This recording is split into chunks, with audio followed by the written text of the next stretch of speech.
বাজারে এখন পাকা আমের ছড়াছড়ি, আর সেইটা ফায়দা ওঠাতে হবে। সেই জন্য আজকে বানিয়ে ফেললাম আম দিয়ে পায়েস। অসম্ভব সুন্দর খেতে হয়, একবার বানাবেন। চলুন আমি কিভাবে বানাই আপনাদের সঙ্গে শেয়ার করি। নমস্কার বন্ধুরা, ওয়েলকাম টু মাই জিমাস কিচেন। এখানে আমি 3 টেবিল স্পুন মতো গোবিন্দভোগ চাল ভালো করে ধুয়ে নিয়েছি, ধুয়ে জল ঝরিয়ে নিয়েছি। আর নিয়েছি এর মধ্যে অল্প একটুখানি ওই হাফ টিস্পুনের মতো ঘি। ঘি দিয়ে এই চালটাকে একটু মাখিয়ে নিলাম। নিয়েছি দুটো ছোট এলাচ, অল্প একটু কাজু, একটু কিশমিশ আর কিছুটা অ্যালমন্ড। আর এর সঙ্গে নিয়েছি 2 কাপ মতো 500 ml মতো দুধ নিয়েছি, আর 2 টেবিল স্পুন মতো গুঁড়ো দুধ নিয়েছি। দুটো আম নিয়েছি ছাড়িয়ে, তার মধ্যে থেকে একটুখানি কুচি করে রেখেছি, আর কিছুটা পাল্প বার করে নিয়েছি। কড়াইয়ের মধ্যে আমি 1 টিস্পুন মতো ঘি দিয়ে দিলাম। দিয়ে এবার কাজু আর অ্যালমন্ডটাকে একটু নাড়াচাড়া করে নেব। যখন দেখবেন একটু নাড়াচাড়া করে অল্প একটু হালকা ভাজা মতো হয়ে গেছে, তখন কিশমিশটাও এর মধ্যে দিয়ে দিলাম।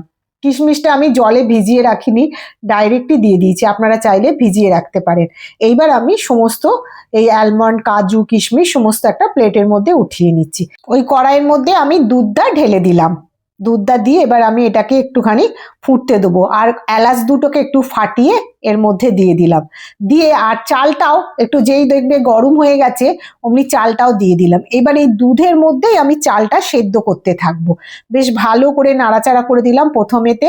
দিয়ে দেখবেন যেই গরম হয়ে গেছে গুঁড়ো দুধটাও এর মধ্যে মিশিয়ে দেবেন। গুঁড়ো দুধটা দিলে কি হয়, বেশি দুধ ঘন করতে লাগে না, আর একটা আলাদা টেস্টই আসে। আর গুঁড়ো দুধের মধ্যেও মিষ্টি আছে। দেখুন ভালো করে দুধটা যখন মিশে যাবে, আমি ওর মধ্যে অল্প 1 চুটকি লবণ দিয়ে দিলাম। আর দিয়ে দিলাম বেশ কিছুটা কেশরের কুচি। দিলে একটা সুন্দর কালারও আসে আর গন্ধও হয়।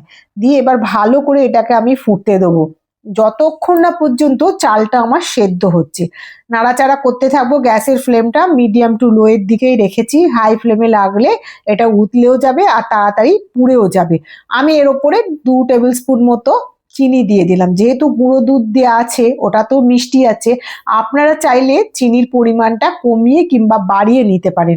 আমি সমস্ত সাইড থেকে চেঁচে, দেখুন চাল আমার মোটামুটি অর্ধেক সেদ্ধ হয়ে এসছে, কিন্তু অর্ধেক সেদ্ধ হতে এখনো বাকি আছে। সেই জন্য আমি ভালো করে হাতা দিয়ে নাড়তে নাড়তে চালটাকে সেদ্ধ করব।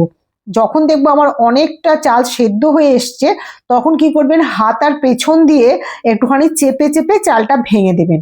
আমার মোটামুটি হয়ে গেছে। ভেজে রাখা কাজু, কিশমিশ সমস্ত কিছু আমি এর মধ্যে দিয়ে দিলাম। দিয়ে ভালো করে মিক্সড করে আরো কিছুক্ষণ ধরে আমি এটাকে ফোটাবো, যতক্ষণ না আপনার মনোমতো হচ্ছে। যখন দেখবেন একটু গাঢ় হয়ে এসছে, দেখুন আমার মোটামুটি এটা আরো জমে যাবে ঠান্ডায় থাকলে। আমি আর এটাকে করব না, ঠান্ডা করে নেবো। এবার ঠান্ডা করে একটা আমি বোলের মধ্যে ঢেলে নিয়েছি। এইবার এর মধ্যে ঠান্ডা অবস্থাতেই এই আমের পাল্পটা করে রেখেছিলাম, এটা এবার এর মধ্যে মিশিয়ে দেবো। বিশ্বাস করুন অসম্ভব সুন্দর খেতে হয়। এটা আপনারা এমনিও খেতে পারেন, প্লাস ঠান্ডা করে ফ্রিজের মধ্যে রেখেও খেতে পারেন। এই আমের সময় আমরা অনেক রকম আম দিয়ে বানাই। একবার হলো এই চালের পায়েসটা বানাবেন, এর ওপর থেকে এই কুঁচো করে রাখা আমটা দিয়ে দেবো। যখনই পায়েসটা চামচে করে মুখে তুলবেন, 1 টুকরো করে আম পড়লে না আরো সুন্দর খেতে লাগে। এবার আমার পুরো এটা আমটা ছড়িয়ে দেওয়া হয়ে গেছে। এবার আমি দুটো সার্ভিং বোলের মধ্যে সার্ভ করে দিয়েছি, আর ওপর থেকে একটুখানি আমের কুচো আরো ছড়িয়ে দিচ্ছি। আমের কুচি তো আগেও দিয়েছিলাম, আরো ছড়িয়ে দিচ্ছি। দেখুন আমার এই থিকনেসটা হয়েছে। আশা করি আপনাদের ভালো লাগবে, আর আম থাকতে থাকতে একবার বানাবেন এবং আমাকে জানাবেন।